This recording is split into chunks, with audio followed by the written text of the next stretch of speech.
Holy hell, stop the presses! What is going on? This episode wasn't complete trash. It was still pretty bad though.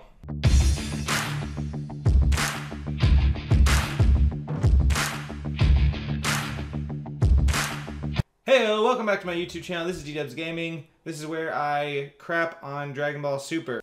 So we've so far done episode 100, 101, 102. We're here for 103. As the title suggests, if you are at the wrong episode, go to the correct episode. Okay, here we go. So like I said in the intro, the episode isn't absolute trash, but it's still got its fair amount of flaws. Starting with Android 17 and Goku fighting these, you know, very rememberable characters from Universe 2. Oh, I make this part kind of short and sweet. You pretty much got Android 17 Goku fighting these people who are really weak, and it's really obvious. And, you know, they're really gonna put them through their paces, as you can tell. And, Android 17 gets attacked by a butt, he dodges it. Goku gets attacked by a bunch of Kai Blasts, and he does another animation for Kai Blasts. They have an affinity for making him deflect Kai Blasts in this show. And then you see the amazing artistry of this, whatever the hell that animation is. My God. The Maiden's Revenge. That too is beautiful. Quick little side note while I'm watching this back. They had some really good animation this episode. Just animation in general. You know, still making some really interesting decisions, but the animation looked pretty good in this episode. So the clown-looking chick from Universe 2, I find it interesting she has this power where she can slow down, speed up Kai Blast. And it kind of just, it's weird because though they never really talked about it in Dragon Ball Z, Dragon Ball GT, all that stuff, but I never thought about the speed of the Kai Blasts, and I assume that they all went the same speed. So it's interesting they kind of changed that up. I mean, but that's the problem I have with this kind of show, is that it's kind of cool, but it's kind of really stupid. Because it's like, why add that element to the show? But I appreciate it, and I don't really know what to think about it. I don't know whether I hate it or whether I like it. Don't they know? So the two of them are fighting these warriors from Universe 2, and the clown lady goes to do a Hell Zone grenade on Goku, and 17 comes in clutch and uses the sphere, whatever the hell you want to call it, to save him. Okay, you good? Anyway, he uses it to save him, which I think was really not necessary just because of Goku being Goku and how strong he is. But oh my God, power levels don't matter! So yeah. Once the Hell Zone grenade is going in on Goku, Beerus says that moron let his guard down. And then the Egyptian lady, she has a close-up, like a really like a close-up. Just it's literally, the frame is just this much of her face. And her master's move. Like, okay, no, I'm being for real. I'm being absolutely for real. I want people's opinions and what they think about this kind of this layout of this episode in general and how they did it, because what I don't understand is how the clown lady, she did a Hell Zone grenade, she says, I did it, as in like, I got Goku, I beat him, you know, into submission, but he does a final Kamehameha with Vegeta at the very beginning of the tournament, and it from the image of the blast going off the actual ring, it takes up like 20% of the ring. You know, I mean, it's a fairly big blast. So my thing is, are these characters just freaking dense? Do they not know that he has like 18 more evolutions in his form and his fighting? Or were they too far away to see it? Because I think that's impossible. I mean, that blast took up the whole screen almost. And you see, that's the thing that really aggravates me about the show, is that they establish so much, and they say, okay, in this realm of this show, this is what makes sense. And they throw it out the window, and they kind of do whatever they want. And that's one thing I really don't understand, is didn't everybody see Goku go blue like 2 or 3 freaking times in the last couple episodes, in the last, you know, whatever, 8-10 minutes of this tournament? And they act like, you know, oh, they can get him with a simple Kai Blast, like he can't take out the whole stage. But I just, yeah. Android 17 shields Goku and asks if he's good. Looks like trouble. He goes, no, I'm good. Like, yeah, okay, yeah. We'll see. When the one thing, this did surprise me. This is when the episode started to turn a little bit. The maiden lady, she punches 17's sphere and it blows it up. And I didn't know if that was even possible, but it was a cool little touch. If you watch the episode at this point, I'm looking at it around 3:33. I'm watching the version without the intro. It's just straight up started at the beginning of the episode. Around 3:30 is when some cool animations I really noticed came out, which I thought was interesting. Goku gets this Kai Blast sent at him, and he does like this little like aerial flip in the air while he's running and throws a couple blasts himself, and it was pretty cool. I'm just it was nice to see something different, something new. Goku pretty much one-hits this chick. After this, kind of, she turns into a human or alien, whatever she is, Gatling gun of Kai Blast, which is hilarious. He runs away, instant transmission behind her, which was interesting, makes big Kai Blast. They are obsessed with their Kai Blast in this show. And then he does like one big one to kind of push her, just like 18 did with the Fang girl. And it was kind of cool. It was a little throwback. He even says the same thing that 18 did. So that was kind of cool. Yeah. Loophole time. Another part that aggravates me and pisses me off. So Universe 2 has a Yardot. And what I don't understand is why Universe 2 has a Yardot and they don't have a Namekian or a Saiyan or a human, but Universe 6 is Universe 7's mirrored universe. So it has all those. It has Saiyans and Namekians and stuff that is similar, a Frieza race, but they have them in Universe 2. It makes no sense whatsoever. If anybody has any insight into this, why Universe 2 does and Universe 6 does not have the Yardot, but Universe 7 does, if that makes sense, let me know. Anyway, the Yardot guy, he saves his Universe 2 maidens, and 17 tells Goku not to drop his guard, and goes, I know that. Yeah, writers, directors, you keep saying that. You keep lying to us. You keep doing it. Believe it or not, the episode takes a turn for the better once Gohan and Piccolo come on screen, which is great. Which is great for me, more so, because I've always been a fan of Piccolo and Gohan. Even when Gohan got one hit by Majin Buu, pretty much. I've always been kind of a Gohan fan, so it was really good and nostalgic to see him come on the screen looking like a badass ready to fight. Gohan fights Batamo, and at first I was really nervous because he starts punching him, and I'm like, okay, where's this gonna go? Because obviously it's not gonna work.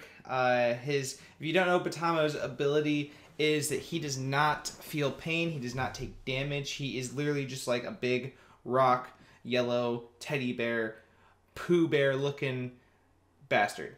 And he doesn't take any damage. So Gohan just starts punching him in the stomach and the big spot that you're not supposed to hit him. And what he eventually does is he starts creating inertia and punching him so much that he leaves the ground and he starts taking him to the edge of the ring and knocks him out doing that. He kind of punches him, he kicks him up in the air, he does like a little mini Kamehameha, and he knocks him out. And it was actually, I was actually impressed. I was like, oh, okay, they're doing something different. And with a different character, this never went up against him, and it was actually fresh for once. Damn. I thought it was comical, and I think that some of you guys did too, that Goku, he lands right next to Piccolo while Gohan's fighting, or right at the beginning, and Piccolo says, interested in your son's fight, huh? And he goes, yeah. And when I first watched it, I was like, I was kind of seeing it as a dad-stepdad situation where Piccolo was the actual dad because, you know, he trained him and he's always taking care of him and stuff. So I saw it as like Piccolo saying like, oh, this guy's here now. I thought it was funny. I don't know. I don't give a shit if you guys did or not, but I thought it was funny. So Piccolo even tells Goku to not let his guard down. And he goes, I know! And he's running away. So I didn't catch that the first time. It's pretty funny. Zeno-sama is and very, very annoying and goes, oh, swipe, blah, blah, blah, blah, trying to find Batamo and that kind of stuff. And when they did this, they finally showed the screen, the tablet rather, that they haven't really showed. They've kind of like hidden it in the last couple of episodes, and what they showed was 2 Namekians. And I saw a bunch of comments and theories that there were Namekians, and this just further kind of aggravates my point about the Yardot, is that in Universe 6, they have these 2 Namekians that are going to fight that haven't been shown for some reason, which makes absolutely no sense. We're going to get over that. But they haven't shown the 2 Namekians, which is really weird, from Universe 6. So Universe 7, Universe 6 are mirrored universes. But for some reason, Universe 2 has a Yardot and not Universe 6, which would make sense because it's in 7. So if 7 and 6 are the same, why is it in 2 and not in 6? Unless, I mean, it'd be funny. It's a really, really long shot, but it'd be funny if he switched sides to Universe 6 and was like, ha, I got you all. That's probably not going to happen, though. I personally got pretty excited on the next little bit after Gohan beat Batamo because it shows a green dude, and I thought it was a Namekian from Universe 6, and it wasn't. It was a guy from Universe 10. But, yeah, they fight, and it was actually pretty good. I can't believe it. It was pretty good. Before they actually fight, the Yardot guy comes back on screen, and he takes out the third to last person from Universe 10, and then it kind of focuses on Piccolo Gohan versus the final 2 warriors from Universe 10. And I want to talk about the shortest fight first, which was Piccolo versus whatever red dude's name was. And they're doing Piccolo justice again, and I'm so happy about it because I've always liked Piccolo. He gets punched in the face really, really good at the beginning of the fight, and you can tell he takes some damage. But he kind of trades blows a little bit with this guy, and he Hellzone grenades the guy into submission. We got 2 Hellzone grenades in 1 episode, people. What? Anyway, he does the Hellzone grenade, and the guy kind of has like white eyes, like he's knocked out, and Piccolo, I believe, kicks him? No. So after he does the Hellzone grenade, guy does the white eyes thing, like I said, and he blasts him off. And it was short and sweet and awesome. Like, it just showed Piccolo being ruthless. And that's just that. I love Piccolo. I love his character. I'm really glad they're bringing him back. Let's move on.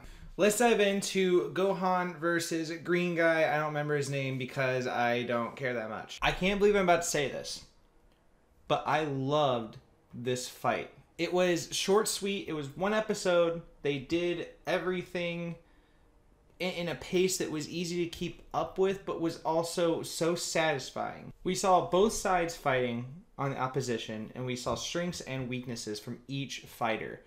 And the fact that it was just in a little contained spot of the episode was just very, very good, in my opinion. Gohan starts fighting this guy, this Namekian looking dude, and everything seems fine. Like, he's fast. Gohan can keep up with him in his normal form. Keep that in mind, his normal form. But once again, power levels don't matter. So, hi. So Gohan is in his normal form, and he's keeping up with this guy.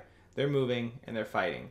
But the guy kind of brings up a ability that he wasn't expecting. He kind of, in a way, does a hit, where hit can stop time and kind of move within, half of a second and get the upper hand on somebody. This guy moves at a regular speed, but makes, like, multiple energy levels of him. And, like, he the way they kind of explains, he, like, disappears in his auras in different spots, and so Gohan just goes in like a beast, and he just like punches at him, and he misses. But the fact that he just kind of went for it was just so cool for his character. He wasn't really overthinking it. He's just like, I need to hit this dude, and he gets destroyed a little bit. But Gohan does the amazing Gohan stuff that he does, and what that is he uses his head. He looks at the situation. He makes a strategy, and then he comes out on top because of it. Gohan can keep up with this guy, but he can't sense which character is actually him because of his aura being in different places.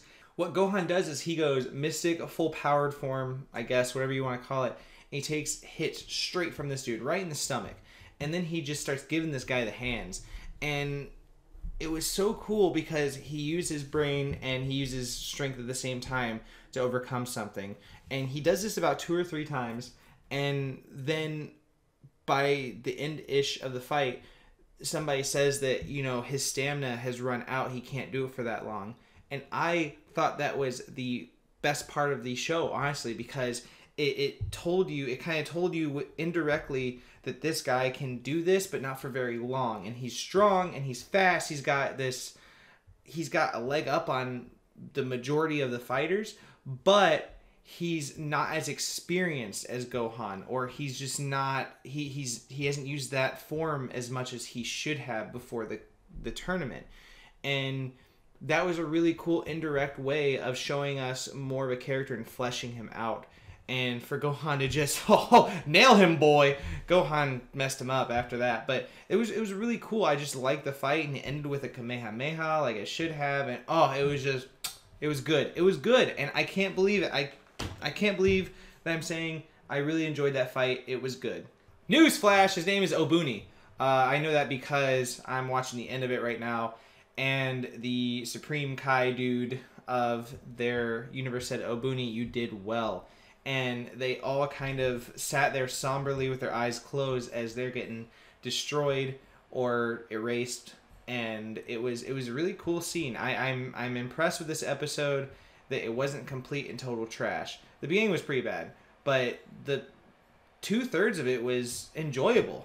The final couple of shots show that Obuni dropped a locket of his family, of his wife and child, and Gohan sees it. And this is a direct call to Gohan because he himself has a wife and child he's fighting for in this tournament. And it was kind of a cool little throwback, little moment that he had. I think it was it's going to, of course, play into it later. Whether that is that Gohan kind of falters because he is thinking about his kid and wife, or it's going to propel him forward because he's going to remember them and remember why he's fighting. And I thought it was kind of stupid when I first watched it, but second time watching it through and seeing how he responded to Piccolo, and he says, oh, that's fine, let's go, let's move on, it's time to fight again. Once he saw the locket, kind of hints that he hopefully will do the second of those options where he will be more of a badass and more of a fighter because he's got a lot to lose. So, yeah, that was the episode. And like I said, surprisingly not total trash. They turned it around. I don't know if a different studio did this episode or if they had different writers for this part of the tournament, but I was surprisingly shocked at how much I liked this episode. And so I'm still going to call this, Dragon Ball Super trash. I think it's too far to turn back from that. Plus, it was only one episode. I'm sure they're going to give us some BS soon. But that's it for this episode. I hope you enjoyed and look forward to next episode next week. Until then, have a great rest of your day. Hey there, guys. This is the part where you look at these videos, you decide not to watch them, you decide not to subscribe, but you'll like and you tell me I'm trash in the comments anyway. Alright, thanks. Have a great one. See you next time.